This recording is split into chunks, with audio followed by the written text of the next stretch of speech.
manifestation bi ñuy def dafay wane ni nit ñi d'accord ñu si le conseil constitutionnel def d'accord na si mooy ba conseil constitutionnel dañu ni ko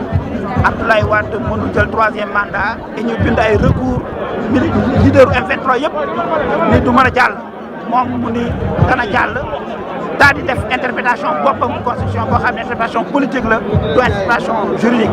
loolu moo tax ñu mënuñu d'accord si décision conseil constitutionnel su fekkoon ni woon droit rek la waxoon kenn du si wax dara mais li mu wax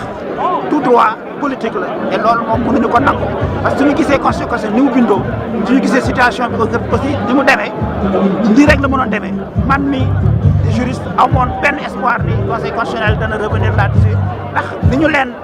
fale la ni ñu leen plutôt tàppe la et ensuite li nga xam ni mooy condition yi nga xam ne ñoom lañ def pour ñu liggéey lépp la ñu def pour que ñu ni Wade nekk candidat et loolu moo tax ñun mënuñu d'accord ci